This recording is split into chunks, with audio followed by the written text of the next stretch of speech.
تو محترم حضرات و خواتین، گفتگو شروع کرنے سے قبل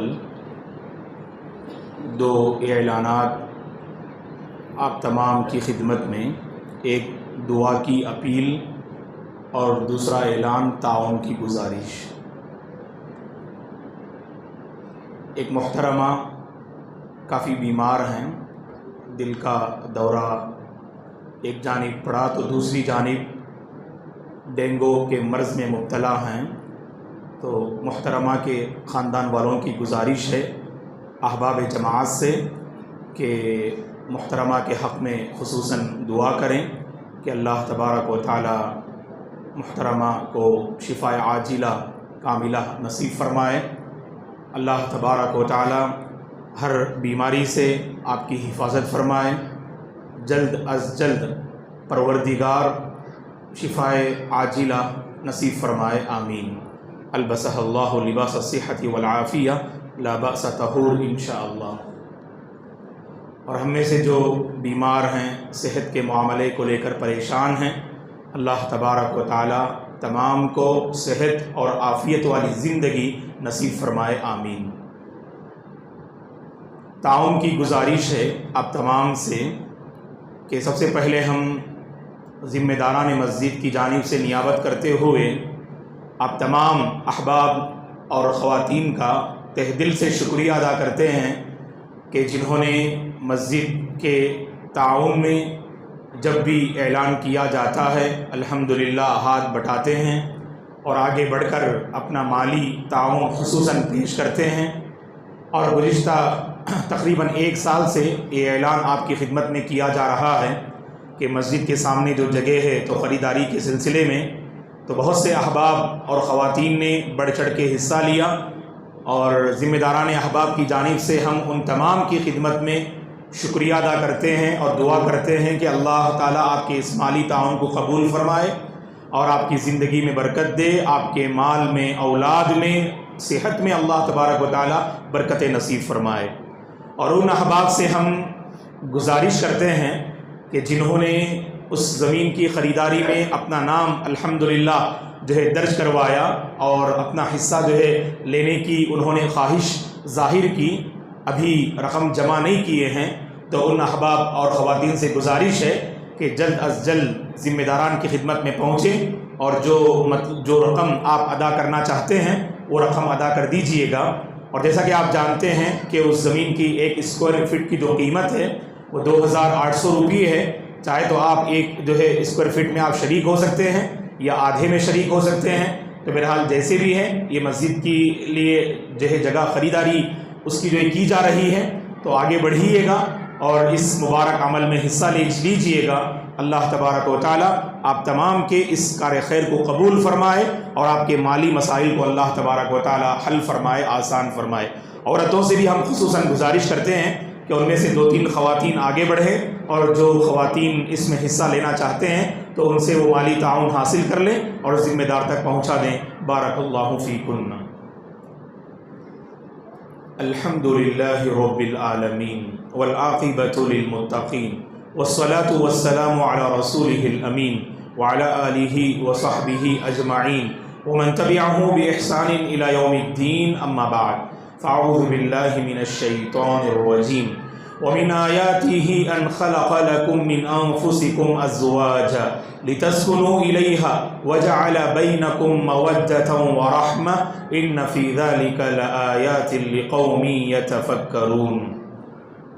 محترم بزرگوں، نوجوانوں، عزیز بچوں اور قابل احترام میری ماں اور بہنوں، ایک موضوع کے تحت چند باتیں پیش کرنے سے قبل ہم مناسب سمجھتے ہیں کہ زکوٰۃ الفطر کے سلسلے میں مختصر چند باتیں آپ تمام کی خدمت میں۔ زکوٰۃ الفطر یہ وہ عبادت ہے جو رمضان کے ختم ہونے پر عیدگاہ جانے سے پہلے ادا کی جانے والی ایک عظیم عبادت ہے۔ زکوٰۃ الفطر یہ ہر مسلمان پر واجب ہے۔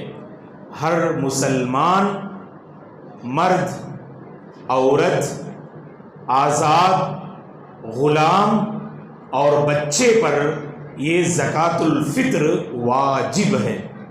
اور زکوٰۃ الفطر ادا کیوں کرتے ہیں؟ صلی اللہ علیہ وسلم نے دو وجہ آپ نے بتائی، ایک طعمۃ للمساکین اور دوسری وجہ طہرۃ للصائمین۔ ہم زکوٰۃ الفطر اس لیے ادا کرتے ہیں تاکہ ہمارے وہ بھائی اور ہماری وہ بہنیں جو معاشی معاملات کو لے کر پریشان ہیں، کھانے پینے کی تنگی ہو رہی ہے، ایسے بھائیوں کے لیے اور ایسی بہنوں کے لیے کچھ کھانے پینے کا انتظام ہو جائے۔ تو کھانے پینے کا انتظام ہو جائے، یہ ایک اہم مقصد ہے زکوٰۃ الفطر ادا کرنے کا۔ اور زکوٰۃ الفطر ادا کرنے کا دوسرا مقصد روزے دار سے رمضان کی ان مبارک گھڑیوں میں، روزے کی حالت میں بھی بہت سے روزے داروں سے غلطیاں ہو جاتی ہیں، کوتاہیاں ہو جاتی ہیں، غفلت ہو جاتی ہے، گناہ کے کام سرزد ہو جاتے ہیں۔ تو گویا کہ ان کوتاہیوں اور ان نافرمانیوں کی معافی چاہنے کے لیے ہم زکوٰۃ الفطر ادا کرتے ہیں۔ تو لہٰذا تمام بندوں کو چاہیے، احباب اور خواتین کو چاہیے کہ اس پر توجہ دیں اور عیدگاہ جانے سے پہلے اسے ادا کر دینا چاہیے۔ اگر عیدگاہ سے واپس آ کے ادا کرتے ہیں وہ زکوٰۃ الفطر جو ہے نہیں کہلائے گا، بلکہ اس کو ہم عام صدقہ کہیں گے۔ زکوٰۃ الفطر وہ ہے جو عیدگاہ جانے سے پہلے آپ مستحق تک وہ غذا اور وہ اناج پہنچا دیں اور اس کے بعد آپ عیدگاہ جائیں۔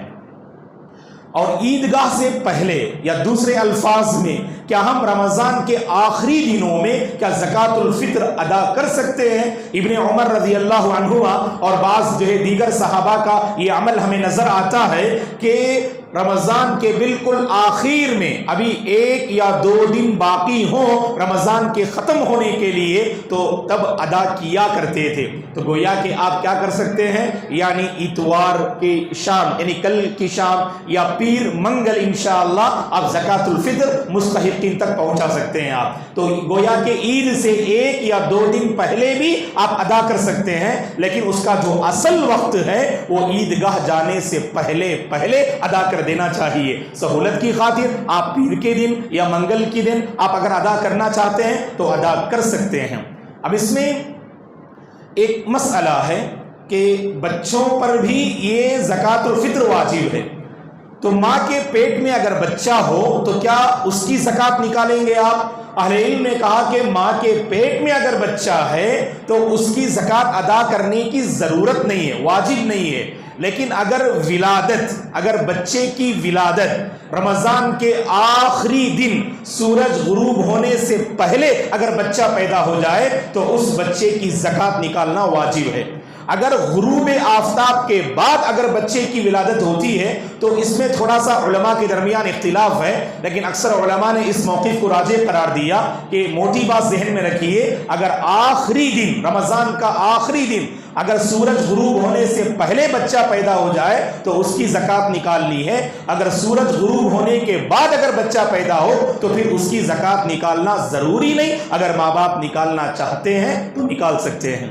تو مقدار کتنی ہے؟ کہا کہ زکوٰۃ الفطر کی مقدار جو اللہ کے نبی نے متعین فرمایا وہ 1 صاع ہے۔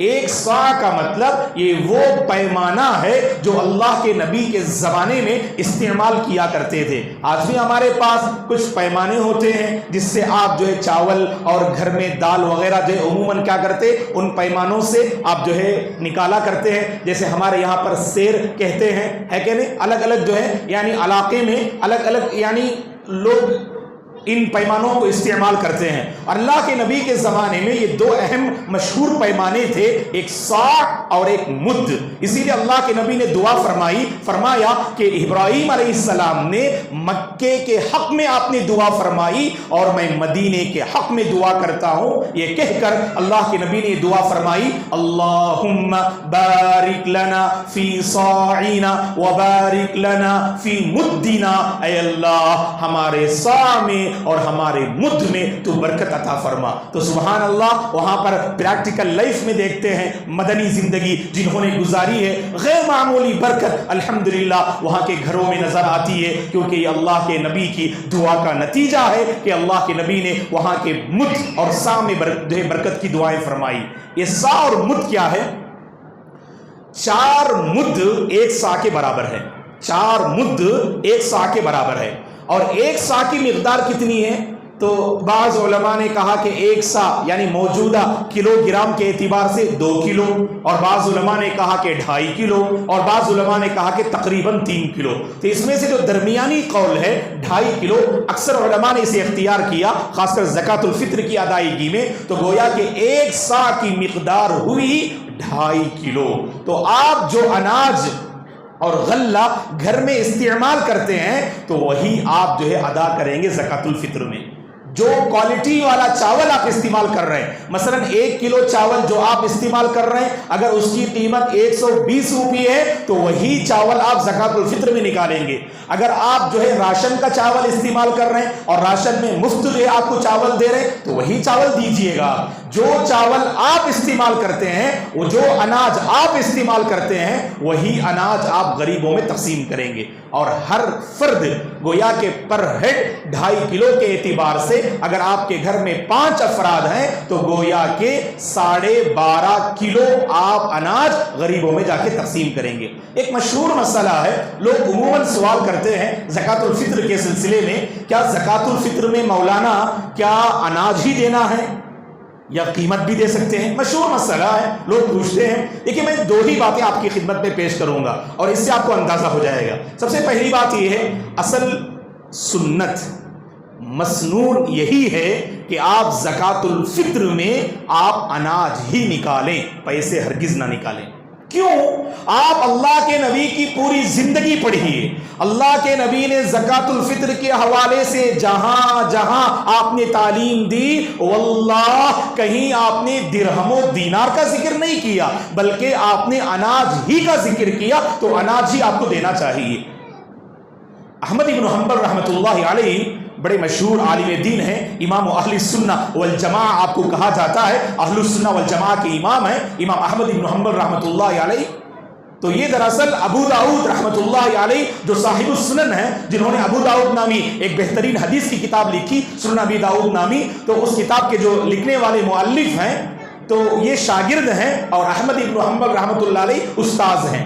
تو اسٹوڈنٹ اپنے استاد سے پوچھ رہے ہیں کہ شیخ محترم، اگر کوئی زکوٰۃ الفطر میں اناج کے بجائے اگر درہم و دینار روپیے پیسے نکالے تو کیا وہ زکوٰۃ الفطر اللہ کے پاس قبول ہوگی؟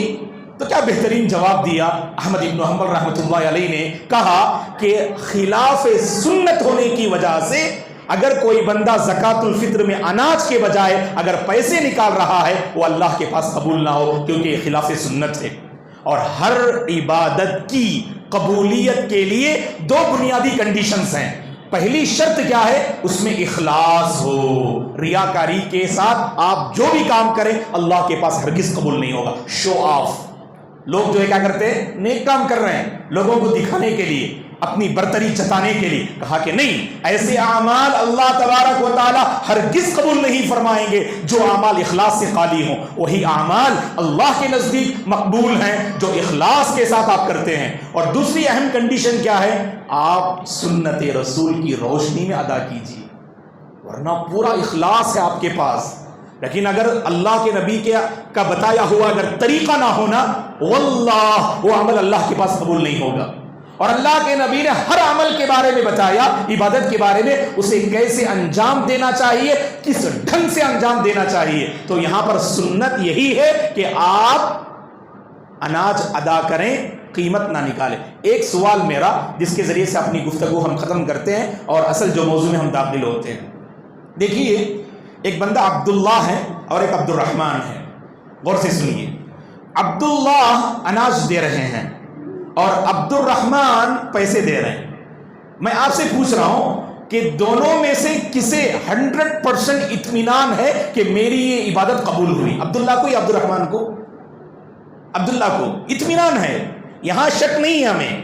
عبداللہ کے عمل میں کسی نے اختلاف نہیں کیا. جو لوگ کہتے ہیں کہ قیمت دے سکتے ہیں وہ بھی قائل ہیں کہ اناج جو ہے دینا چاہیے, لیکن قیمت دے سکتے ہیں کہہ رہے ہیں, تو قیمت دینے والوں نے بھی عبداللہ کے عمل کو چھیڑا نہیں. الحمدللہ عبداللہ کا عمل درست ہے کیونکہ انہوں نے سنت کے مطابق انجام دیا. اب رہا مسئلہ عبد الرحمن, تو اس کے عمل میں اختلاف. دوستوں یہ عبادت ہے, ہم ایسا کیوں انجام دیں کہ ہمارا عبادت خود ایک کوشچن مارک بن جائے؟ حالانکہ جانتے نا ہمارے نبی نے اناج دیا تو اناج دینے میں, اب لوگ کہتے ہیں کہ مولانا آپ کو کیا معلوم, اناج سے زیادہ پیسوں سے ضرورت پوری ہوتی ہے. اللہ اکبر, بات تو بڑی اچھی کر رہے ہیں آپ, بات تو بڑی اچھی ہے کہ اناج سے زیادہ پیسوں سے ضرورت پوری ہوتی ہے. تو یہ جو زکوٰۃ الفطر ہے کیوں؟ کپڑے دلوانے کے لیے, میڈیسن کے لیے, یا انہیں جو عیدی دینے کے لیے ہے؟ نہیں, کھلانا مقصود ہے. آپ اناج ہی دیجیے. آپ اناج دے کر آپ سامنے والے کے بارے میں جانتے ہیں, اسے خریدنے کے لیے پیسے نہیں ہیں, کپڑے خریدنے کے لیے آپ اناج دے کر ساتھ میں 1000-2000 روپے دیجیے. کس نے منع کیا؟ صدقے کا چیپٹر تو سبحان اللہ سال بھر اللہ تعالیٰ نے کھول کے رکھا ہے. تو یہ آپ اس عبادت کو بگاڑنے کی کیوں کوشش کر رہے ہیں؟ یہ عبادت خاص ہے جو اناج ہی کی شکل میں انجام دیجئے, اور مزید آپ اس پر رحم کھاتے ہوئے آپ اسے کچھ کپڑے دلوانا چاہتے ہیں یا اسے کچھ اور جو ہے یعنی کچھ خرید کر دلوانا چاہتے ہیں تو پیسے دیجئے گا. کس نے منع کیا؟ اناج کا کٹ دیا آپ نے اور ساتھ میں 10,000 روپے دیجئے. الحمدللہ وہ اناج زکوٰۃ الفطر ہے اور جو 10,000 روپے دے رہے ہیں وہ عام صدقہ ہے. تو اس لیے دوستو یہ عبادت بہت واضح ہے, ہمارے نبی نے صحابہ نے اناج ہی کی شکل میں دیا ہے. تو لہٰذا ہم تمام سے گزارش کرتے ہیں کہ اس عبادت کو آپ اسی ڈھنگ سے انجام دینے کی کوشش کیجیے گا. اب چونکہ پھر بھی آپ میں سے کسی کے دل میں اگر کچھ خلیش ہے, کچھ ڈاؤٹس ہیں, تو انشاءاللہ بعد میں آپ جو ہے ملاقات کر کے پوچھ لیجیے گا. بارک اللہ فیکم. چلیے آگے بڑھتے ہیں. محترم حضرات و خواتین, اللہ تبارک و تعالیٰ نے یہ جو زندگی دی ہے یہ اس کی بہت بڑی امانت ہے. ہر کوئی چاہتا ہے کہ یہ زندگی اس کے حق میں نعمت اور سکون کا گہوارہ بن جائے. کیا دنیا میں کوئی ایسا بندہ ہے جو چاہتا ہے کہ مولانا میری زندگی بس ٹینشن بھری زندگی رہے, صرف پریشانیاں رہیں؟ کوئی بندہ نہیں چاہتا ہے. اگر بظاہر پریشانیاں بھی ہوں تو ہر کوئی اپنے طور پر پریشانیوں سے نکلنے کے راستے تلاش کرتا ہے. ہر کوئی سکون اور اطمینان والی زندگی بسر کرنا چاہتا ہے. اللہ سے ہماری دعا ہے اللہ تعالی ہم میں سے ہر ایک کی زندگی کو سکون کا گہوارہ بنا دے, امن کا گہوارہ بنا دے. ہر مصیبت و آفت سے کٹ کر زندگی کے اس سفر کو پورے اطمینان کے ساتھ, ایمان کے ساتھ, توحید کے ساتھ آگے بڑھانے کی اللہ ہم سب کو توفیق عطا فرمائے. اگر میں آپ سے ایک سوال کروں تو سب کا جواب شاید ٹھیک ہو سکتا ہے کہ سب سے زیادہ زندگی الجھنوں میں کب چلی جاتی ہے؟ سب سے زیادہ انسان کب پریشان ہوتا ہے؟ نوجوان بتائیے. ہاں حلق تک جواب آ رہا ہے, اسے باہر کر دیجئے. سب سے زیادہ پریشانی کب ہوتی ہے انسان کو؟ دیکھیے کاروبار, تجارت وہ سب جو ہے وقتی ہیں. کبھی جو ہے سبحان اللہ کامیابی ملے گی, کبھی آپ ماشاءاللہ جو ہے پریشان ہوں گے, وہ اونچ نیچ تو ہوتی رہتی ہے. عموماً آج ہمارے اپنے کلچر میں انسان کی زندگی کا رخ کب بدلتا ہے؟ بہت ہنستا کھیلتا ہوا انسان کب اس کا چہرہ مرجھا جاتا ہے؟ جی بیماری کے وقت. ہاں یہاں سے آواز صحیح آ رہی, دیکھیے شادی کسی نے کہا, بارک اللہ فیکم. عموماً شادی کے بعد اکثر لوگوں کی زندگی کا جو ہے نظام درہم برہم ہو جاتا ہے. لوگ کہتے ہیں کہ مولانا فلاں بندے شادی سے پہلے بہت انجوائے کر رہے تھے, ہمیشہ ہنستے کھیلتے, لوگوں کے ساتھ ملتے جلتے, پتہ نہیں کیا مسئلہ ہے شادی کے بعد پوری طرح سے بدل گئے ہیں, ہمیشہ چہرہ مرجھایا ہوا رہتا ہے. کیا مسئلہ ہے نہیں معلوم, پتہ نہیں خواتین کے حلقے میں بھی جو ہے ایسا کچھ معاملہ ان کے مابین ہو. تو عموماً جب ہم جو ہے اپنے احوال کا جائزہ لیتے ہیں تو سب سے زیادہ انسان جس معاملے کو لے کر پریشان ہوتا ہے وہ شادی کے بعد والی زندگی جسے ہم ازدواجی زندگی کہتے ہیں. اور اللہ رحم فرمائے, کہ جیسا کہ اس سے پہلے عشاء کے بعد والے درس میں سورہ نساء کی تفسیر کرتے ہوئے ہم نے کہا تھا کہ حقیقی چین اور سکون کی شروعات شادی کے بعد ہوتی ہے. قرآن مجید نے یہی دعویٰ کیا اور اللہ کا دعویٰ کبھی جھوٹا نہیں ہو سکتا. لیکن پریکٹیکل لائف میں ہم دیکھتے ہیں کہ اکثر نوجوان آپس میں کہتے ہیں کہ شادی کے دن بھی اکثر نوجوان چھیڑتے ہیں کہ بیٹے جتنا ہنسنا ہے ہنس لو، بس یہی آخری ہے، الحمدللہ میں نے قبول کیا، کہہ دیا نا تم نے، وہاں سے رونے کی شروعات ہے. نعوذ باللہ. سوشل میڈیا نے جو سوچ پیش کیا ہے نا، اس کو ہم نے اتنا جو ہے پروموٹ کیا اور اسے جو ہے موٹیویٹ کیا، آج نوجوانوں کے ذہنوں میں یہی بات جو ہے بھری ہوئی ہے. اگر دوسرے الفاظ میں کہوں، یہ زہریلی بات سوشل میڈیا نے اس قدر نوجوانوں کے ذہنوں میں گھول کر پلایا ہے کہ قرآن کے وعدے سے زیادہ آج سوشل میڈیا کے دھمکی پر ہمارے نوجوان ڈرے اور سہمے ہوئے ہیں. اسی لیے نوجوان سے آپ کہیے، شادی کے نام پر جہاں چہرے پہ مسکراہٹ آتی ہے، وہی اس مسکراہٹ کے پیچھے گھبراہٹ بھی نظر آتی ہے، کیونکہ لوگوں نے ایسا خوف دلایا ہے. اور خاص کر شادی شدہ لوگوں سے ملاقات کرتے ہیں تو بعض لوگ، اللہ ہدایت دے، ایسے کبھی مشورے مت دیجیے کہ بھائی میرا ایک مشورہ ہے آپ سے کہ زندگی میں کبھی شادی نہیں کرنا، یہ زندگی کی بڑی بھول ہے، یہ زندگی کی بہت بڑی غفلت ہے میری. ارے ایسے جو ہے آپ صلہ دیں گے لوگوں کو، آپ ایسے مشورے دیں گے آپ؟ ارے آپ کے پاس جو مسائل ہیں، اب انشاءاللہ میری بات تھوڑی غور سے سنیے گا، بس مختصر جو ہے وقت کے لیے آپ کے درمیان ہم رہیں گے انشاءاللہ. جو باتیں ہم پیش کریں گے غور سے سنیے، اللہ کی قسم زندگی کی ہر الجھن کو ہم ختم کر سکتے ہیں. اور یہ شادی کے بعد والی زندگی، آپ یہ کہیں گے جہاں بھی جائیں گے واللہ حقیقی چین پانا چاہتے ہیں تو شادی کے بعد ہی ممکن ہے. شادی سے پہلے کی جو نعمت ہے، شادی سے پہلے کا جو سکون ہے، وہ ادھورا سکون ہے، اور حقیقی سکون، مکمل سکون تو انسان کو شادی کے بعد ملتا ہے. تو اس کے لیے دوستو سب سے پہلی بات یہ ہے، یہ جو رشتہ ہے نا شوہر اور بیوی کا، شوہر اور بیوی کو چاہیے کہ سب سے پہلے اپنے ذہن میں اس بات کو بٹھائیں، یہ دنیا کا وہ رشتہ ہے جس رشتے سے انسانی تاریخ کا آغاز ہوا. بہت سارے رشتے ہیں، ماں باپ کے، بھائی بہن کے، اور سبحان اللہ جو ہے دادا پوتے کے، نانا جو ہے نواسے کے، بہت سارے رشتے ہیں. لیکن کائنات کا سب سے پہلا رشتہ اگر آپ انسانی تاریخ پڑھ کے دیکھیے گا، سبحان اللہ، آدم و حوا علیہم السلام کے درمیان اللہ تعالیٰ نے جس رشتے کو جو ہے قائم فرمایا، وہ یہی ازدواجی زندگی کا رشتہ ہے، شوہر اور بیوی کا وہ مقدس رشتہ جو انسانی تاریخ کا پہلا رشتہ ہے. تو اس سے اس کی اہمیت کا اندازہ ہوگا. اور دوسری بات میں آپ کو بتا دوں، اتنا مقدس رشتہ قرآن مجید آپ پڑھیں، 20/1واں پارہ پڑھیے، سورہ روم، بڑی عظیم سورت. سورہ روم میں اللہ نے کیا کہا جانتے ہیں؟ اللہ اکبر. واللہ اس کو آپ جاننے کے بعد خود بخود آپ ازدواجی زندگی کی قدر کرنے والے بن جائیں گے. اللہ نے قرآن میں کہا اس کی نشانیوں میں سے ایک نشانی یہ ازدواجی زندگی ہے. اللہ نے اسے اپنی نشانی قرار دیا. اور اللہ کی نشانی کا مطلب جانتے کیا ہے؟ اللہ کی نشانی کا مطلب اس نشانی کا احترام ہونا چاہیے، اس نشانی کی تعظیم ہونی چاہیے، اس نشانی کی قدر کی جانی چاہیے، اس نشانی کو پامال نہیں کرنا چاہیے، اس نشانی پر ظلم و زیادتی نہیں کرنی چاہیے. یہ وہ نشانی ہے جس کی قدردانی ہر شوہر اور ہر بیوی سے مطلوب ہے. تو پہلے جہاں غلطی ہوتی ہے، دونوں نے اس رشتے کو معمولی سمجھ لیا. یہ معمولی رشتہ نہیں ہے، اس رشتے سے آپ بہت سارے خیرات سوسائٹی میں لا سکتے ہیں. آپ گویا کہ زندگی کا ٹرننگ پوائنٹ ہے یہ رشتہ. جہاں آپ کی سوچ بنتی بھی ہے، جہاں آپ کی سوچ بگڑتی بھی ہے، جہاں انسان با اخلاق بھی بنتا ہے، جہاں انسان جو ہے بد اخلاق بھی جو ہے ہوتا ہے.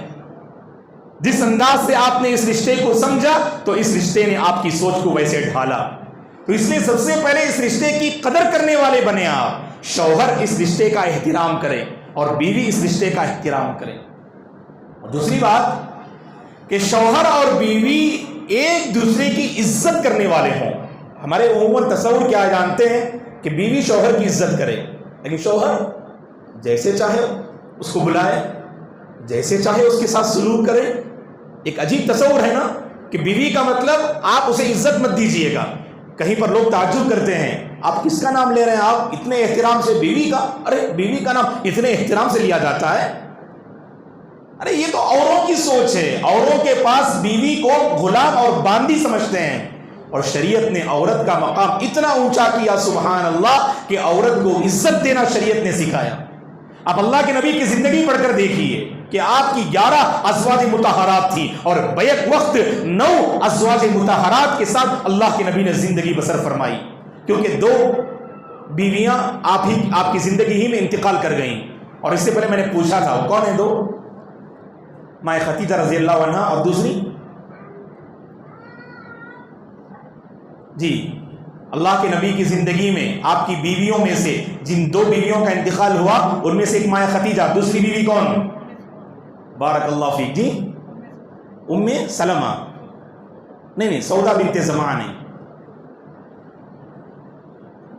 ام سلمہ یہ وہ آپ کی زوج محترمہ ہیں ام المومنین جو سب سے آخر میں انتقال پاتی ہیں. ام المومنین حضرت سودا بھی تقریباً 50-4 ہجری میں وفات پاتی ہیں. جی مشہور نام ہے، 12 سنا ہوگا آپ نے. احسنت محمد بارک اللہ فیک. زینب بنت خزیمہ، 2 زینب تھیں اللہ کے نبی کی بیویوں میں سے. ایک زینب بنت جہش، اللہ نے آسمان میں جو ہے آپ کا نکاح کروایا. بڑی فخر سے کہتی تھیں آپ کہ اپنے جو ہے دیگر سوگن کے مابین تم سب کی شادیاں جو ہے زمین میں ہوئیں اور میری شادی جو ہے آسمان میں اللہ نے کروائی.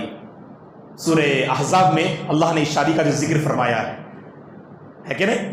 تو زینب بنت جہش تھی وہ، لیکن جو انتقال کر گئیں سن 4 ہجری میں وہ زینب بنت خزیمہ ہیں. زینب بنت خزیمہ اور مائے خدیجہ کا آپ کی زندگی میں انتقال ہو گیا، اور اللہ کے نبی جب اس دنیا سے رخصت ہوئے تو 9 ازواج مطہرات مسجد نبوی سے لگ کر متصل 9 گھر ایک ساتھ تھے. ان میں سب سے پہلا گھر تھا مائے عائشہ رضی اللہ عنہا کا.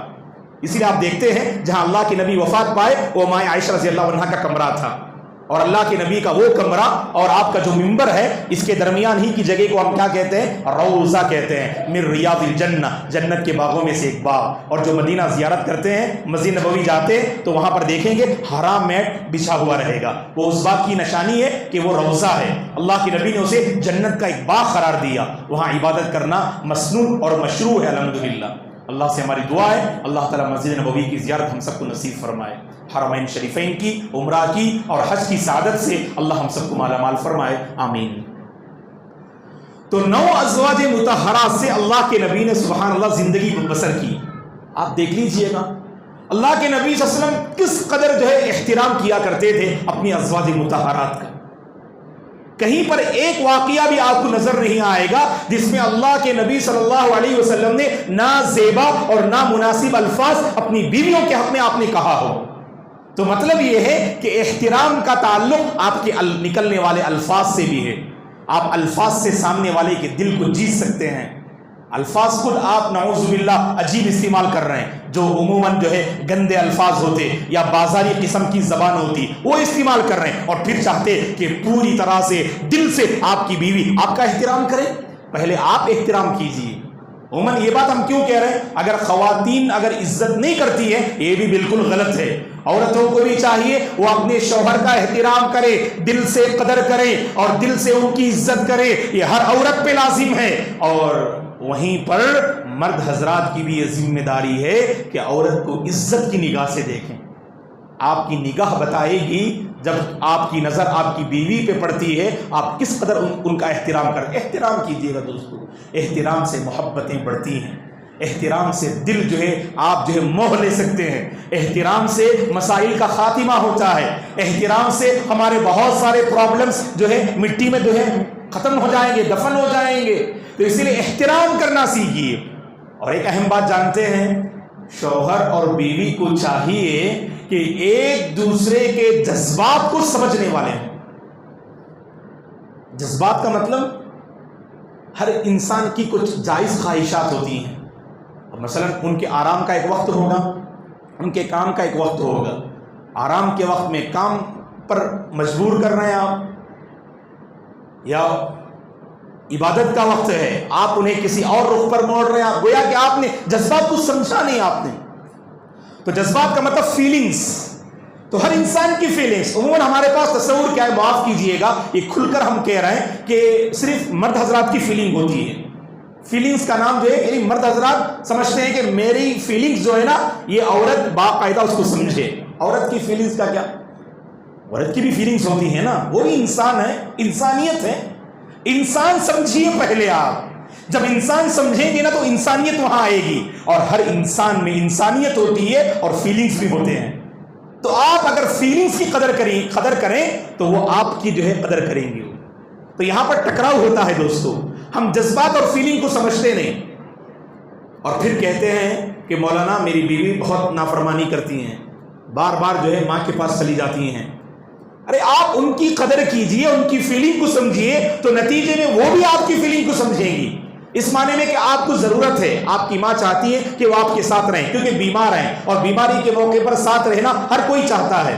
اگر آپ نے ماضی میں جب ان کی والدہ بیمار تھیں اگر آپ نے ان کو چھٹی دی تھی, اب وہ آپ کی والدہ کا احترام کریں گی. معاف کیجئے گا, ایک طرف جو ہے پلڑا ہمارا جو ہے بہت بھاری رہتا اور ایک طرف ہمارا پلڑا پورا کمزور رہتا.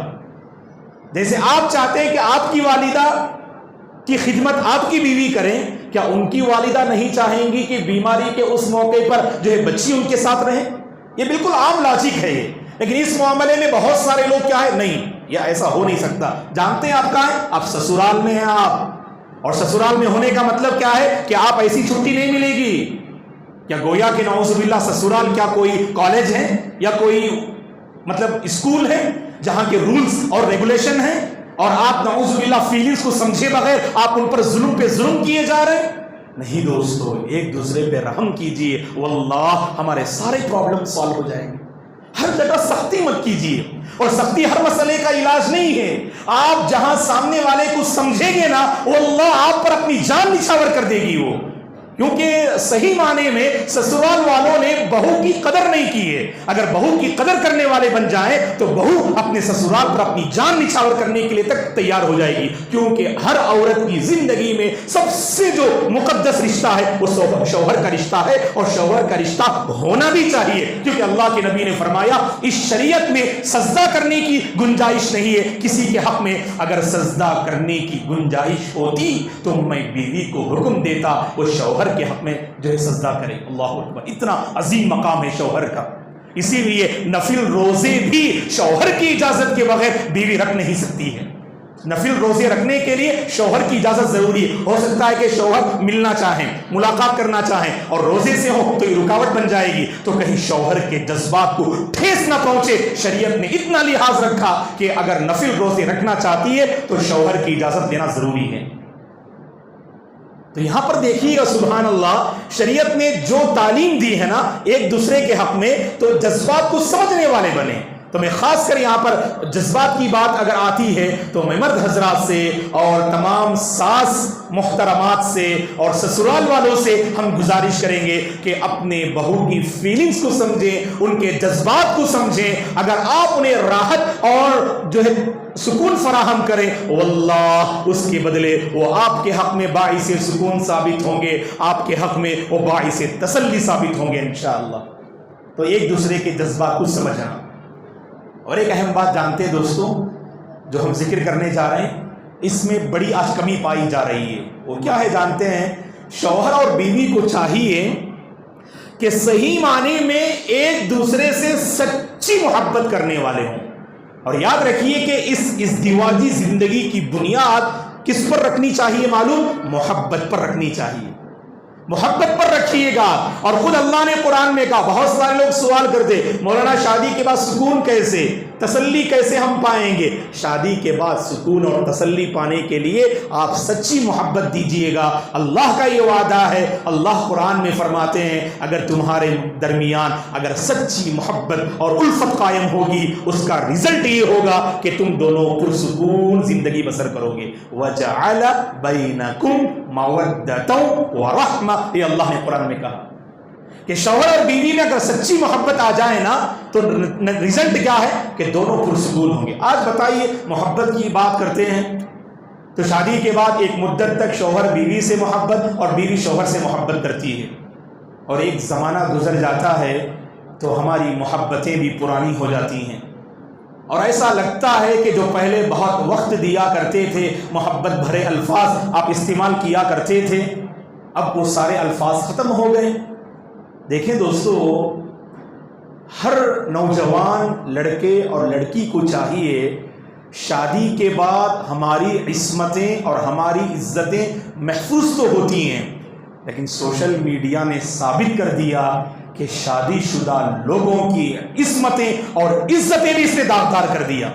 پہلے عموماً تصور تھا کہ شادی سے پہلے نوجوان بہکتا ہے، نوجوان کی آنکھ خیانت کرتی ہے، نوجوان کی سوچ جو ہے بگڑتی ہے، نوجوان کا قدم لڑکھڑاتا ہے، نوجوان کے کان خطا کر جاتے ہیں، نوجوان کا دل بگڑا ہوا ہوتا ہے، اور شادی کے بعد آنکھ صحیح سالم، کان صحیح سالم، دل صحیح سالم، پیر صحیح سالم، سوچ صحیح سالم. لیکن آج یہ فارمولہ بدل چکا ہے. شادی کے بعد بھی کتنے ایسے شادی شدہ ہیں جو شادی کے بعد سچی محبت اپنی بیوی کو فراہم کرنے کے بجائے ناجائز رشتوں پر جو ہے ان کی غلط جو ہے نظر پڑی ہوئی ہوتی ہے. عجیب و غریب ماحول ہے دوستو آج. اور یاد رکھیے گا، کوئی شوہر اگر بیوی کے حق میں سچا نہ ہو اور کوئی بیوی اگر شوہر کے حق میں سچی نہ ہو، اللہ کی قسم اس کو اس دیواجی زندگی میں کبھی سکون نہیں آ سکتا اور کبھی برکت نہیں آ سکتی. دونوں ایک دوسرے سے سچی محبت کریں، اس کے لیے نگاہوں کی حفاظت بہت ضروری ہے. اور ہمارے یہاں پر آج کیا ہے، عجیب ایک بے پردگی کا ماحول ہے. معاف کیجیے گا دوستو، بے پردگی کی وجہ سے آج بہت سی خواتین اور بہت سے مرد حضرات شادی کے بعد بھی بہک جاتے ہیں. فرینڈس ہیں، کوئی مسئلہ نہیں مولانا کہ ان کی بیوی ہمارے گھر آتی ہے اور ہماری بیوی ان کے گھر جاتی ہے، اور میرے فرینڈ جو ہے یعنی میری اپنی بیوی پر جو ہے نظر پڑتی ہے، بات کرتے ہیں، اور اسی طرح سے ان کی بیوی سے میں بات کرتا ہوں بغیر پردے کے. ہمارے درمیان اتنی گہری دوستی ہے، نعوذ باللہ. یاد رکھیے، دوستی الگ اور پردہ الگ ہے دوستو. آپ یہ مت سمجھ لیجئے کہ پردہ کرنے سے آپ کی دوستی پہ اثر پڑے گا. لوگ کیا سمجھتے، گہری دوستی کا مطلب دونوں بغیر پردے کے جو ہے رہیں، اور بے حیائی کی حد ہے کہ دونوں دوست آپس میں مل کر کہیں باہر ٹور پہ جاتے. اس کا نقصان جانتے، ہم نے دیکھا کہ کئی ایسے کیسز ہمارے پاس آتے ہیں. آپ کو معلوم ہونا چاہیے آج کے زمانے میں طلاق سے زیادہ خلا کے واقعات آ رہے ہیں. اور ایک عورت جو ہے خلا کا مسئلہ لے کر آئی. جب ان سے پوچھا گیا کیا آپ اپنے شوہر سے مطمئن نہیں، راضی نہیں، تو انہوں نے کیا جواب دیا جانتے ہیں؟ رونگٹے کھڑے ہو گئے. انہوں نے کہا کہ مولانا اپنے شوہر سے ہم راضی تو ہیں، شوہر مجھے پسند ہیں، لیکن میرے شوہر کے جو دوست ہیں وہ میرے شوہر سے زیادہ مجھے پسند ہیں. اعوذ باللہ من ذالک. شوہر پسند، شوہر سے راضی، لیکن شوہر کے دوست پر نظر ایسی پڑی اور بار بار باہر پکنک لے جانے سے ہو سکتا ہے کہ انہوں نے ان کی بیوی کے ساتھ جو معاملہ کیا تو اس عورت نے دیکھا اس کو، ارے یہ تو اپنی بیوی کے ساتھ کتنے پیار سے پیش آ رہے ہیں، کتنی محبت سے پیش آ رہے ہیں، تو لہٰذا میرے شوہر سے یہ افضل ہے، تو لہٰذا خلا کا مطالبہ کرنے لگی. تو دیکھیے دوستو، بے پردگی آپ نہیں جانتے ہیں وہ بہت ساری برائیوں کو جنم دیتی ہے. ان میں سے ایک برائی یہ ہے کہ خلا اور طلاق کے جو حادثات آتے ہیں، یاد رکھیے اس کے پیچھے بنیادی ریزن یہی بے پردگی ہے. تو بے پردگی آپ اسے یعنی لوگ کیا سمجھتے ہیں، یہ زمانے کا تقاضا ہے مولانا. ابھی آپ بہت پرانے زمانے میں جی رہے ہیں. آپ یہ پرانا زمانہ تھا، لوگ جو شرم و حیا سے پردے کے اس پار رہتے تھے. اب پردے جو ہے تار تار آپ نے کر دیا. جب پردوں کو آپ نے تار تار کیا، زندگی ہماری تار تار ہو گئی. اسی لیے پردے کی آڑ میں اپنے مسائل کو حل کیجیے گا. اللہ کی قسم ہر نوجوان کی عزت محفوظ رہے گی اور کبھی اس کی عزت جو ہے نہیں لٹے گی دوستو. کیونکہ بظاہر ہمارے دوست، ہمارے رشتہ دار کتنے متقی کیوں نہ ہوں، کتنے پرہیزگار کیوں نہ ہوں، عورت کے معاملے میں بہت سارے لوگوں کے دل نرم ہو جاتے ہیں اور آنکھیں خطا کر جاتی ہیں اور دل جو ہے بہل جاتا ہے اور وہاں پر جو ہے یعنی پھسل جاتا ہے. تو اسی لیے پردہ کا جو ہے آپ احترام کریں اور پردے کی پاسداری کریں. واللہ جو ہے ان مسائل پہ ہم قابو پا سکتے. تو اس کے لیے ضروری ہے کہ دونوں ایک دوسرے کے حق میں جو ہے سچے رہیں. اور سوشل میڈیا کے اس دور میں سب سے بڑا جو ہے مسئلہ ہے یہ شوہر اور بیوی کے درمیان. اور موبائل اللہ حفاظت فرمائے کہ موبائل ہمارا بتائے گا کہ ہم کتنے جو ہے سبحان اللہ محفوظ ہیں، ہماری عزت کس قدر محفوظ ہے۔ کسی اور سے آپ کو جو ہے پتہ لگانے کی ضرورت نہیں، تنہائی میں آپ خود اپنا موبائل لیجئے اور چیک کیجئے، یہ موبائل جو ہے بتا دے گا کہ ہماری سوچ کیسی، ہماری نگاہیں کیسی اور ہمارا دل کیسا۔ تو شادی کے بعد بہت سے گھرانوں کا یہ مسئلہ ہے دوستو، اس لیے سچی محبت دے نہیں پاتے آپ، اور سچی محبت نہیں دیں گے عورت کو، یا عورت شوہر کو سچی محبت نہیں دے گی تو نتیجے میں کیا ہے، دونوں ایک دوسرے سے جدا ہونا چاہیں گے۔ اور دوستو شادی کے بعد کی زندگی بہت اہم ہے، اسے کھیل مت سمجھیے اسے کہ ایک کو چھوڑا تو دوسرے کو کر لیا، دوسرے کو چھوڑا تو تیسرے کو کر لیا۔ طلاق کو کبھی شریعت نے کیا نہیں کیا، اس کی ہمت افزائی نہیں کی، آخری حد ہے جہاں زندگی دونوں کے آپس میں جذبات اور دونوں کی آپس میں زندگی اگر میل نہ کھائے تو وہاں پر جو شریعت نے طلاق یا خلا کا دروازہ رکھا ہے کہ اس کے ذریعے سے ایک دوسرے سے جدا ہو سکتے ہیں، لیکن اس سے پہلے نبھانے کی کوشش کریں۔ اس زندگی کو آپ جو ہے لائٹ مت لیجیے کہ زندگی ہم جیسے چاہیں گزار لیں، کہا کہ نہیں، آپ اس زندگی کو آپ سمجھیے گا بڑی مختصر زندگی ہے، اور اس زندگی میں ایک دوسرے سے آپ کیا رہیے، سچا رہنے کی کوشش کیجیے۔ اور ایک اہم بات، شوہر اور بیوی کو ایک دوسرے پہ بھروسہ بھی ہونا چاہیے، اور جہاں شک کی بیماری آتی ہے وہاں زندگی بگڑتی ہے۔ کبھی ہو سکتا ہے کہ بیوی نے کچھ غلطی کر دی یا شوہر نے کچھ غلطی کر دی، اگر معافی کا ہنر اور حوصلہ رکھتے ہیں اور معاف کر دیا اس غلطی کو لے کر، پھر دوبارہ شک کی نگاہ سے مت دیکھیے، اور جس نے غلطی کی اس کی یہ ذمہ داری ہے کہ دوبارہ ایسی کوئی غلطی نہ کریں۔ اپنی بیوی کے حق میں یا بیوی شوہر کے حق میں ہمیشہ جو ہے سچائی کی زندگی گزارنے کی کوشش کریں، اور شک کی جو بیماری ہوتی ہے نا، وہی دونوں کے درمیان ایک بہت بڑی رکاوٹ ہے۔ آپ ملاقات کرنا چاہتے ہیں، گفتگو کرنا چاہتے ہیں، پیار کا اظہار کرنا چاہتے ہیں، تو وہاں شیطان حائل ہوتا ہے اور فلاں غلطی کو یاد دلاتا ہے، نتیجے میں آپ فوری طور پہ اس سے ناراض ہوتے ہیں۔ آپ تو جس غلطی کو آپ نے معاف کر دیا دوبارہ اسے مت دہرائیے۔ آپ معاف کر دیا نا آپ نے، معافی کا مطلب کیا ہے کہ اسے بھول جائیے۔ آپ بار بار یاد دلانے سے شاید دوبارہ اس غلطی میں مبتلا ہو جائے۔ یہ بہت ضروری ہے دوستو آپ کہ دونوں ایک دوسرے پہ ٹرسٹ کریں، دونوں ایک دوسرے پہ بھروسہ کریں، کیونکہ زندگی بھروسے کا نام ہے۔ زندگی ایک دوسرے پر ٹرسٹ کرنے اور بھروسہ کرنے کا نام ہے، اور بھروسے کے قابل بھی دونوں ایک دوسرے کے حق میں ہونا چاہیے۔ اور کبھی کبھار بیوی بھولی بسری ہوتی ہے یا شوہر بھولے بسرے ہوتے ہیں، تو مقابل والے ان کے بھولا پن کا غلط فائدہ اٹھاتے ہیں۔ کہا کہ نہیں، جب غلطی پکڑی جائے گی نا تو پھر آپ ہی کی زندگی مقدر ہوگی، پھر آپ ہی کی زندگی مسائل کا آماجگاہ بن جائے گی۔ تو اسی لیے دونوں ایک دوسرے کے حق میں سچے رہیں اور دونوں ایک دوسرے پہ بھروسہ کریں۔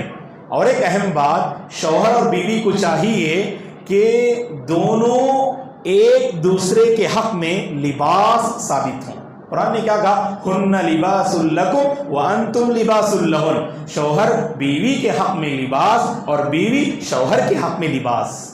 اور لباس کا کام کیا ہوتا ہے، اگر میرے سینے میں کوئی عیب ہے تو اس لباس نے اسے چھپا دیا، وہ عیب آپ کو نظر نہیں آ رہا ہے۔ اگر جو ہے میری کوہنی میں کوئی عیب ہے، زخم ہے، تو میں نے کپڑا پہنا تو وہ عیب چھپ گیا۔ تو لباس کا کام یہ ہوتا ہے، یہ عیبوں کو چھپاتا ہے۔ تو یہی کردار شوہر کو بھی ادا کرنا چاہیے اور یہی کردار بیوی کو بھی ادا کرنا چاہیے کہ دونوں ایک دوسرے کے حق میں لباس بنے رہیں۔ اور اکثر معاملہ کب بگڑتا ہے جانتے ہیں، جب مسئلے کو آپ چار دیواری سے باہر لاتے ہیں۔ آپ جب تک مسئلہ چار دیواری میں تھا تو حل کرنے کے قابل رہا، حل کر سکتے ہیں آپ، کبھی انبن ہوتی ہے۔ دیکھیے دوستو، جذبات دونوں کے الگ، دونوں کی طبیعت الگ، مزاج الگ، سوچ الگ، تو درمیان میں کبھی کبھار جو ہے انبن ہوگی، کبھی زندگی میں جو اونچ نیچ ہوتی ہے، کبھی وہ سمجھتے نہیں، کبھی آپ ان کو سمجھتے نہیں، تو یہ دونوں ایک دوسرے پہ برہم ہو گئے۔ غصہ ہونے کا مطلب یہ نہیں کہ بالفور جا کے آپ نے جو ہے اپنی امی کو، اپنے ابو کو، بھائی کو بتا دیا، یا اپنے جو ہے فرینڈس کو آپ نے بتا دیا۔ تو یاد رکھیے، معاف کرنا آج ہمارے دور میں خیر خواہ لوگ بہت کم ہیں، جو آپ کے ساتھ خیر چاہنے والے بہت کم ہیں۔ آپ کے دوستوں کو بتایا نا تو کہیں گے تو بدلے میں آپ ایسا کیجیے، نعوذ باللہ۔ تو برائی کا مقابلہ برائی کے ساتھ کرنے کی تعلیم دیں گے۔ ایسا نہیں کوئی دوست یہ بات جو ہے بہت کم پیش کرنے والے ہوتے ہیں، چھوڑیے گا، انہوں نے غلطی سے کچھ غصے میں کہہ دیا ہو، معاف کر دیجئے گا، آپ محبت سے پیش آئیے گا، نہیں، کہیں گے انہوں نے ایسا کیا نا، آج جو ہے آپ کھانے میں کچھ جو ہے فرق لائیے، یا ان کو تنگ کیجیے، پریشان کیجیے۔ دیکھیے مسئلے پر مسئلہ، پھر مسائل وہاں جمع ہو جاتے ہیں۔ اسی لیے ہر مسئلہ دوستوں سے شیئر کرنے کا نہیں ہوتا ہے۔ اور اللہ رحم فرمائے، آج ہماری حالت تو ایسی ہے، میں نوجوانوں سے خاص کر اپیل کرتا ہوں، آپ کی جو ازدواجی زندگی، جو بند کمرے کے جو معاملات ہیں، اللہ کی خاطر کبھی باہر شیئر مت کیجیے۔ آپ بے حیائی کی حد ہو گئی ہمارے بعض نوجوانوں کی کہ آپس میں ملاقات نعوذ باللہ جب کرتے ہیں تو دوستوں کے سامنے اسے ذکر کرتے ہیں، یہ تو بے حیائی کی حد ہو گئی ہے۔ اور دوست نعوذ باللہ مزے لے کے اسے سنتے ہیں۔ اور خواتین کے ماحول میں بھی ایک عجیب مزاج ہوتا ہے کہ شادی کے بعد نوجوان لڑکیاں اس شادی شدہ عورت کو تنگ کرتے ہیں اور پوچھتے ہیں، بتائیے کہ شوہر نے آپ کے ساتھ کیا سلوک کیا اور کیسا معاملہ کیا۔ اللہ سے ڈریے، اللہ کے بندو، حیا کے حدود میں رہنے کی کوشش کیجیے گا، اور ہمارے جو ہے کردار اور ہماری جو ہے عادتیں ایسی ہوں جو ایک دوسرے کے حق میں رحمت کا ذریعہ بن جائیں۔ اگر کوئی ازدواجی زندگی کے معاملات میں پریشان بھی ہے نا، آپ کی خدمت میں آیا ہے، تو آپ جو وہاں علاج پیش کیجئے، دوا پیش کیجئے، آپ اس کی زندگی کو اور مت بگاڑیے گا، اس کی زندگی کو اور مقدر مت کیجئے گا، جہاں تک ہو سکے مسائل کو ختم کرنے کی کوشش کیجئے گا۔ ہم شوہر اور بیوی سے گزارش کرتے ہیں، اگر کچھ مسئلہ بھی ہو چار دیواری میں رکھیے، اسے وہی حل کرنے کی کوشش کیجئے گا۔ اللہ کی قسم یہ سارے مسائل پہ ہم قابو پا سکتے ہیں۔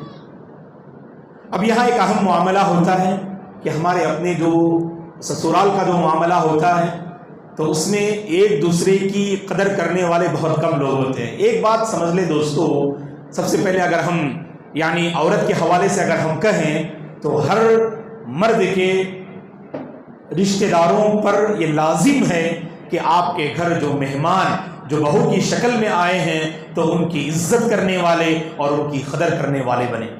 اور ابتدا میں جن جذبات اور فیلنگز کی ہم نے بات کی، اگر سسرال والوں نے بہو کی فیلنگز کو اگر سمجھ لیا تو ہر بہو اپنے سسرال کے حق میں ایک نعمت اور رحمت اور برکت ہی ثابت ہوگی۔ تو سمجھنے کی بات ہے، ایک دوسرے کو برداشت کرنے کی بات ہے۔ آئی ہے وہ، اور ابتدا ہی سے آپ جو ہے ان پر اپنا رعب جمانا چاہتی ہیں، انہیں تنگ کرنا چاہتے ہیں، کہ دلوں کو جیتنے کا جو ہے ہنر اپنے اندر پیدا کیجیے۔ آپ جو ہے سامنے والے کے دل کو موہ لیجیے۔ آپ کبھی انہوں نے غلطی بھی کی نا، اس غلطی کو نظر انداز کر دیجیے، کوئی مسئلہ نہیں بیٹی، غلطی ہوتی ہے، کبھی نمک زیادہ ہو جاتا ہے، کبھی مرچ زیادہ کر دیتے ہیں، آپ کو گھبرانے کی ضرورت نہیں، ہم آپ کو بتائیں گے الحمدللہ۔ تو عورت کے دل میں ایک بات بیٹھ گئی کہ سامنے والی عورت اس کی قدردان ہے، تو بدلے میں یہ خود جو ہے دل سے اس کا احترام کرے گی۔ تو اسی لیے دوستو کہ ہر ساس اور شوہر کی بہنوں کو چاہیے آپ کے گھر جو مہمان آتے ہیں آپ پہلے ان کی عزت کرنے والے بنے، آپ پہلے ان کی قدر کرنے والے بنے۔ آپ قدر جب آپ نے کی تو نتیجے میں وہ بھی جو ہے آپ کی قدر کریں گے۔ عموماً ہمارے پاس جو ہے ساس اور بہو کا مسئلہ ایسا ہوتا گویا کہ ایک بہت بڑی جنگ ہے جو دونوں کے درمیان قائم ہے، اور لوگوں میں یہی مشہور ہے کہ ساس کبھی بہو کو سمجھتی نہیں اور کبھی بہو ساس کو سمجھتی نہیں، اور دونوں ہمیشہ ایک دوسرے کے دشمن ہی۔ یہ سوچ ایسی عام ہوئی ہے، اگر کوئی ساس اپنی بہو کے ساتھ خیر اور بھلائی کرنا بھی چاہے تو بہو تھوڑی دیر کے لیے سوچتی ہے کہ کہیں اس بھلائی کے پیچھے برائی تو نہیں۔ اگر بہو کچھ ساس کے ساتھ اچھا معاملہ کرنا بھی چاہے تو وہاں ساس تھوڑی دیر کے لیے سوچتے ہیں کہ کہیں بہو اس بھلائی کی آڑ میں میرے ساتھ کوئی برائی تو نہیں چاہ رہی ہے۔ اتنا ماحول ہم نے زہریلا بنا کے رکھا ہے۔ ارے یہ وہ رشتہ ہے جو موت تک جو ہے باقی رہنے والا ہے۔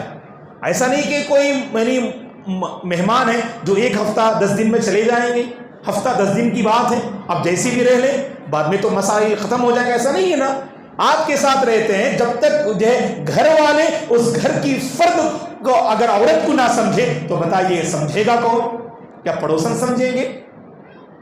تو پڑوسن کے سمجھنے سے فائدہ کیا جب تک کہ گھر والے نہ سمجھیں؟ یہاں ایک اور مسئلے کی ہم وضاحت کرنا مناسب سمجھتے ہیں۔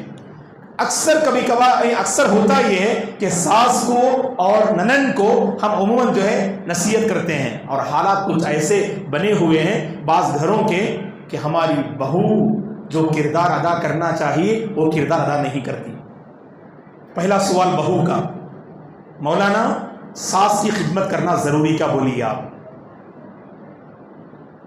اب یہاں دیکھیے، ابتدا ہی سے آپ دوری چاہتی ہیں آپ، اور پھر آپ مسائل کی شکایت کرتی ہیں، یہ تو جو ہے ناانصافی کی بات ہو گئی۔ اب ایک طرف جو ہے ساس کے حوالے سے جو دل کو موہ لینے اور قریب کرنے کی جو کوشش ہونی چاہیے وہ نہیں ہو رہی آپ سے، اور یہاں پر آپ سوال کر رہے ہیں بتائیے کون سی حدیث ہے جس میں جو ہے ساس کی خدمت کو اللہ کے نبی نے لازم قرار دیا ہو؟ شوہر کی خدمت، شوہر کی اطاعت کو اللہ کے نبی نے لازم قرار دیا نا۔ تو شوہر کی اطاعت میں اگر شوہر اپنی ماں کی خدمت کی بات کرتے ہیں تو دل سے آپ کیجئے گا، بظاہر اسے واجب نہ سمجھیں آپ۔ ارے آپ کے شوہر کو انہوں نے جنم دیا ہے، آج آپ جو کچھ ہیں، آپ کے شوہر جو کچھ ہیں، یہ اللہ کے فضل کے بعد اس ماں کی مرہون منت ہے، اس ماں کے احسانات ہیں آپ کے شوہر پر۔ تو احسان کا تقاضا یہ ہے آپ بھی ان کے ساتھ احسان کریں، انسانیت ہے۔ کیا ایک عام جو ہے عورت بیمار ہو جائے تو کیا دوسری عورت ان کی خدمت نہیں کرے گی؟ تو انسانیت کا تقاضا ہے کہ ایک گھر میں رہتے ہیں تو آپ ان کے جذبات کو سمجھتے ہوئے، بڑے ہیں، بڑوں کی دعائیں لینی چاہیے، بڑوں کی عزت کرنی چاہیے، بڑوں کا کہا ماننا چاہیے، بڑوں کو قدر والی نگاہ سے دیکھنی چاہیے۔ تو لہٰذا اگر بہو نے ساس کی صحیح معنی میں قدر کی تو بہو ساس بھی دل سے قدر کرنے والی ہوں گی۔ اس سے قطع نظر کے ایسے سوالات جو ہے آپ پیش کر کے درمیان میں آپ فاصلے مت بڑھائیے گا۔ ہم کہتے ہیں کہ انسانیت کا تقاضا ہے، اور آپ کے شوہر کے ساتھ جو مقدس رشتہ ہے اس رشتے کا تقاضا ہے کہ اگر شوہر کی والدہ محترمہ اگر بقید حیات ہیں، گرچہ عمر کا تقاضا ہے، وہ کبھی چھڑ جاتے ہیں، کبھی بھڑک اٹھتے ہیں، کبھی آپ کو سمجھتے نہیں ہیں، میں اپنی بہنوں سے اور ہر گھر کی بہو سے یہ درخواست کروں گا کہ آپ مسائل کو برداشت کرنے کا ہنر اپنے اندر پیدا کیجیے۔ اللہ کی قسم آپ کی زندگی میں روشن صبح آئے گی، آپ کے سسرال والے آپ کو سمجھنے والے ہوں گے۔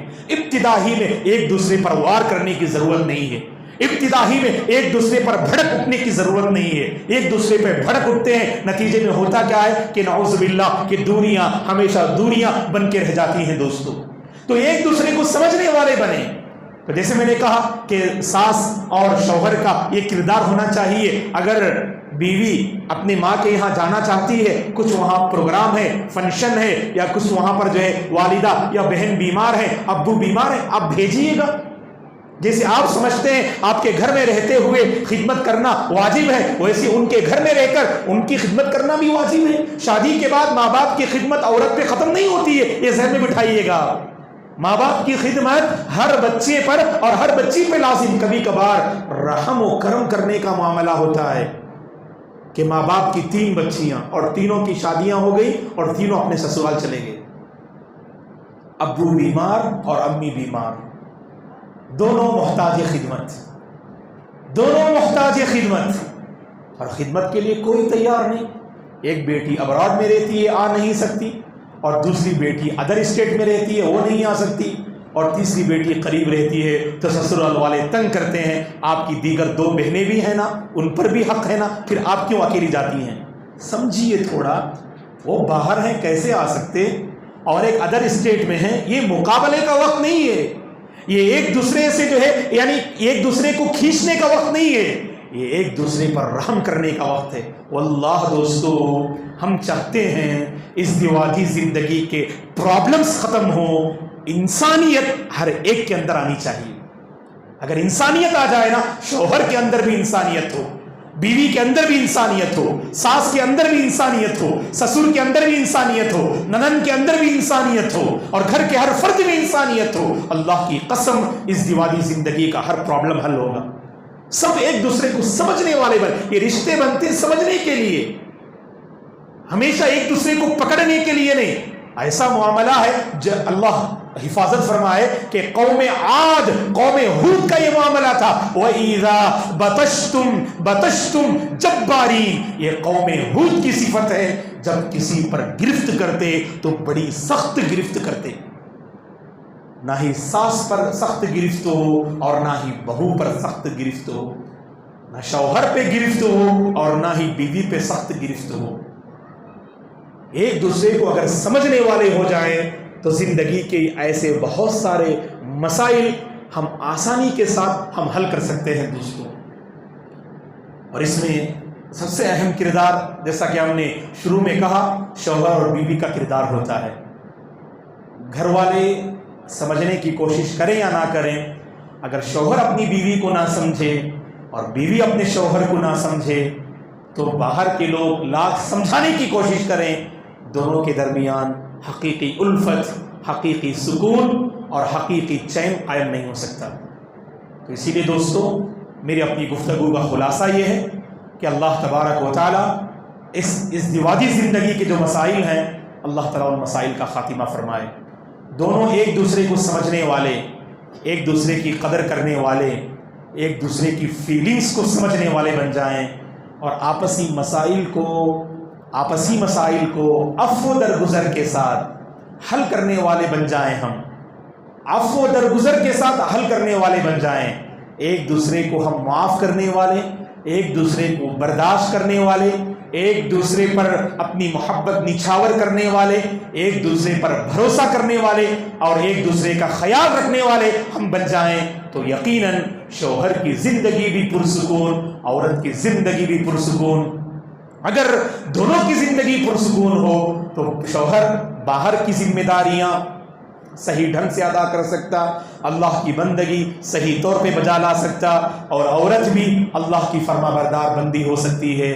ورنہ جو اس زیوادی زندگی کے جو ٹینشنز ہیں ان کو لے کر نہ عبادت صحیح طور پر ہو پاتی، نہ اللہ کو ہم راضی کر پاتے، نہ ہی ہم. آپ دیکھ لیجئے گا جن سسرال میں بہو کو تنگ کیا جاتا ہے اور دن کا حال اتنا برا ہوتا ہے کہ عام دنوں کی طرح رمضان بھی لوگ گزار دیتے ہیں، 3 وقت کا کھانا وہاں پر جو ہے ایک دوسرے کو جو ہے کھلانا جو ہے معمول رہتا ہے، اور رات کی گھڑیاں ایسی ہوتی ہیں کہ عورت صحیح طور پر اللہ کی جو ہے بندگی نہیں کر سکتی ہے، کیونکہ دن بھر اس قدر ہم نے ان کے ساتھ معاملہ کیا کہ رات تھک کر وہ سو جاتی ہیں، اللہ کی عبادت نہیں کر سکتی ہیں. تو اس لیے دوستو، ہم ایک دوسرے کا خیال کرنے والے اور ایک دوسرے کو عبادت کے مواقع فراہم کرنے والے بن جائیں. اللہ سے ہماری دعا ہے اللہ تبارک و تعالی اس دیوالی زندگی کو مستحکم فرمائے. ہم میں سے جو پریشان حال ہیں اللہ سب کی پریشانی کو دور فرمائے. ہر شوہر اور بیوی کے اندر اللہ تعالی حقیقی الفت اور حقیقی محبت پیدا فرمائے.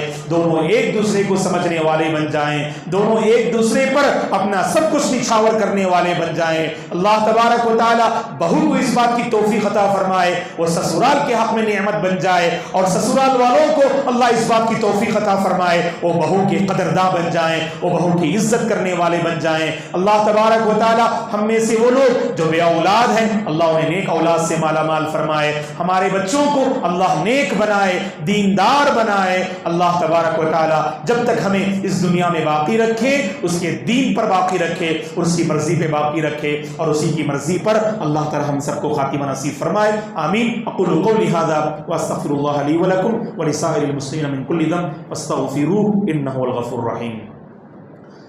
محترم حضرات و خواتین، جیسا کہ ہم نے شروع میں اعلان کیا کہ زمین کی خریداری کے سلسلے میں، تو امید کرتے ہیں کہ اس اعلان پر آپ لوگ توجہ دیں گے اور جانے سے پہلے انشاءاللہ ذمہ دار تک پہنچ کر آپ جو ہے اپنا وہ قیمتی تعاون پیش کرتے ہوئے جائیں گے. عورتوں سے بھی گزارش ہے کہ ان میں سے 1-2 آگے بڑھ کر جو خواتین تعاون پیش کرنا چاہتے ہیں اور زمین کی خریداری میں مسجد کی جو جگہ ہے جو لینا چاہتے ہیں، تو لہٰذا آگے بڑھ کر جو ہے اپنا جو ہے نام پیش کیجئے گا اور اپنا تعاون پیش کیجئے گا. جزاکم اللہ خیرا و شکراً.